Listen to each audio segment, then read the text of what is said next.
Hello friends, welcome back to my channel. Friends, Preeti's world में आपका एक बार फिर से स्वागत है। मैं फिर एक नई वीडियो के साथ आपके साथ हूं और ये है रोज़ प्लांट की रिपोर्टिंग और उसकी केयर टिप्स के बारे में। फ्रेंड्स, जब हम नर्सरी से प्लांट लाते हैं तो उसकी मिट्टी चेक करनी चाहिए। देखिए, बहुत ही ये क्लेई मिट्टी है, एकदम चिकनी मिट्टी है। तो ऐसी मिट्टी में हम ज़्यादा दिनों तक अपने प्लांट को नहीं रख सकते क्योंकि उसकी ग्रोथ रुक जाती है फ्रेंड्स। तो इसीलिए हमें ये रिपोर्टिंग करनी पड़ी। तो फ्रेंड्स, इसके लिए मैंने पहले से ही अपने पॉट तैयार कर लिए थे।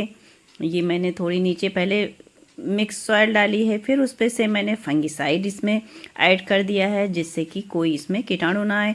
और ये फ्रेंड्स, इसके लिए मैंने मिट्टी पहले से ही तैयार कर रखी थी। ये है मेरी सैंडी सॉइल जिसमें मैंने एक भाग रेत, एक भाग वर्मी कंपोस्ट और एक भाग गार्डन सॉइल शामिल किया था। अब इसमें मैं नीम खली और सरसों की खली का एक एक मुट्ठी पाउडर और ऐड करती हूँ, जो इसमें फर्टिलाइज़र का काम करेगा और हमारे प्लांट को अच्छी ग्रोथ देगा तथा हमारे प्लांट फ्लावरिंग के लिए तैयार हो सकेंगे। तो इस तरह मैं इन सबको मिक्स कर लेती हूँ। फ्रेंड्स, गुलाब के प्लांट में इस समय हम अगर सरसों की खली का पाउडर और नीम की खली का पाउडर मिक्स करके देते हैं तो उसके लिए बहुत ही अच्छा होता है और हमारी फ्लावरिंग अच्छी होती है। तो इसको मिक्स करने के बाद मैं अपने प्लांट को रिपोर्ट करती हूँ फ्रेंड्स। उसकी मैंने मिट्टी हटा दी है फ्रेंड्स, पूरी मिट्टी नहीं हटाई है क्योंकि प्लांट को शॉक लग सकता है। और पर क्लेई मिट्टी थी इसलिए मैंने ज़्यादातर मैक्सिमम मिट्टी उसकी हटा दी है फ्रेंड्स। तो फ्रेंड्स, इस तरह से फ्रेंड्स रोज़ प्लांट के लिए मिट्टी सैंडी होनी चाहिए जिससे कि पानी अच्छे से उसमें से निकल जाए, क्योंकि पानी इसमें बिल्कुल भी नहीं रखना चाहिए। और जो चिकनी मिट्टी होती है वो बहुत ही नुकसानदायक होती है प्लांट के लिए। फ्रेंड्स, ये प्लांट मैंने रिपोर्ट कर दिया है और इसको अच्छे से मैंने इसके सेंटर में पुश कर दिया है, मिट्टी डाल दी है ग्राफ्टेड एरिया के नीचे तक। अब मेरा दूसरा भी एक प्लांट है तो उसको भी रिपोर्ट करती हूँ, फिर उसके बाद मैं इसमें एक्शन चार्ट मिला हुआ वाटर मिलाऊंगी। फ्रेंड्स, ये मैंने मिट्टी पहले से तैयार रखी है, इसमें भी मैं थोड़ा सा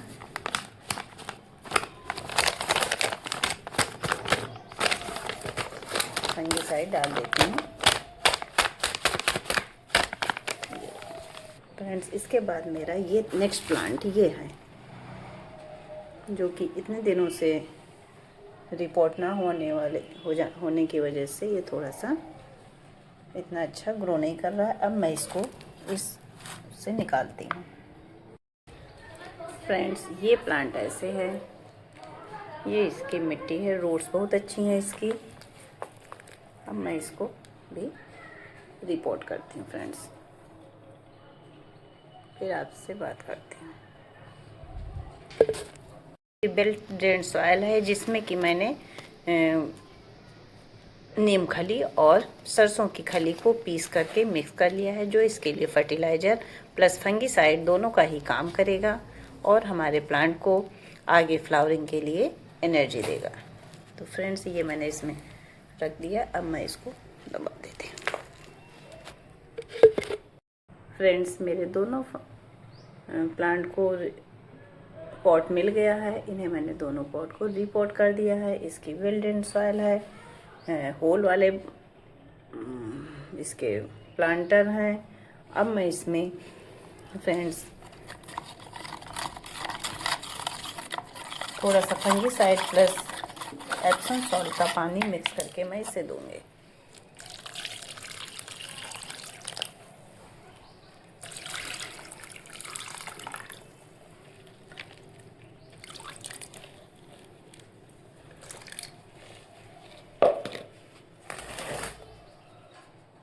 अब मैंने इसमें पानी भी दे दिया है फ्रेंड्स।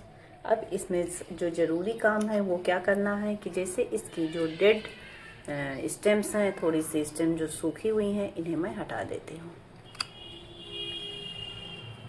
जिससे कि इसकी नई ग्रोथ हो, और सूखी हुई पत्ती को भी हटा देती हूँ फ्रेंड्स। जो थोड़ी पत्ती ख़राब हो रही थी ना, इस तरह की पत्तियों को हटा देंगे। अब इसे मैं 2-4 दिन छाया में रख दूंगी फ्रेंड्स। इसमें एक सूखी स्टेम ये भी है।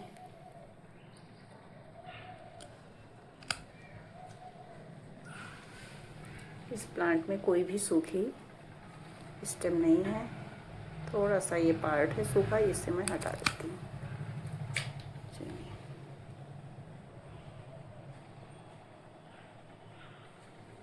तो फ्रेंड्स, इस तरह से मैंने आज 2 प्लांट्स की, रोज़ प्लांट्स की रिपोर्टिंग कर दी है फ्रेंड्स।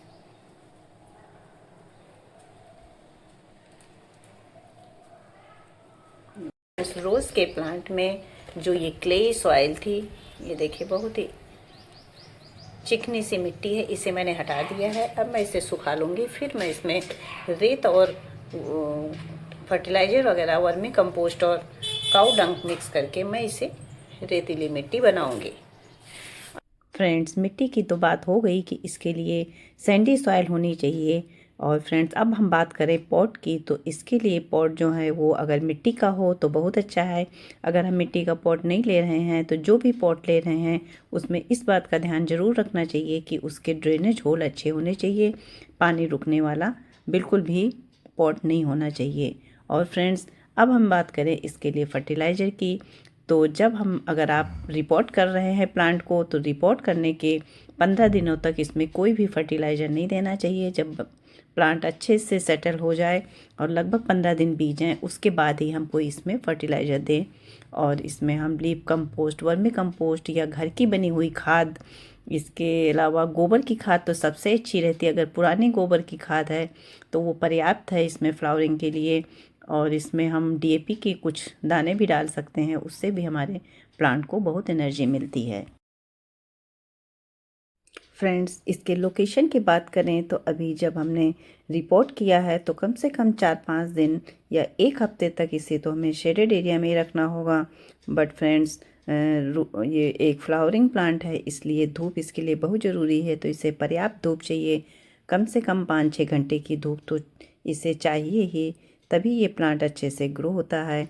जब ज़्यादा धूप होती है, जब एकदम तेज़ गर्मी में, तब हमें इसे थोड़ा इसे तेज़ धूप से बचाना चाहिए। और फ्रेंड्स, हम पानी की बात करें तो इसके पानी का हमें बहुत ध्यान रखना होता है। प्लांट को बिल्कुल भी सूखने नहीं देना है, उसमें नमी हमेशा रहनी चाहिए। अगर प्लांट हमारा बिल्कुल भी उसकी मिट्टी सूख जाएगी और नमी नहीं रहेगी तो हमारे प्लांट के लिए ये अच्छा नहीं होगा।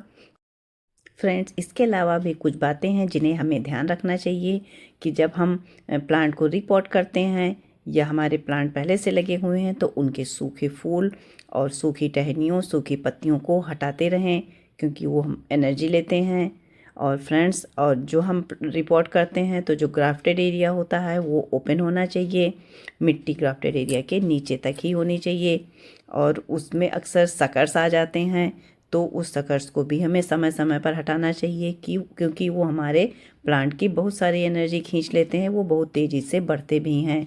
फ्रेंड्स, इसके अलावा हमें अपने पॉट की गुड़ाई अक्सर करते रहना चाहिए समय हफ्ते भर में, जिससे कि प्लांट हमारा बहुत अच्छे से ग्रो करे और फ्लावरिंग करे।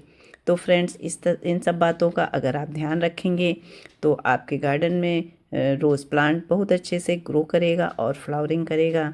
तो फ्रेंड्स, अगर आपको मेरी ये वीडियो अच्छी लगी हो, कुछ भी आपको यूज़फुल लगा हो, तो प्लीज़ कमेंट के द्वारा ज़रूर बताएं। Thank you friends for watching my video.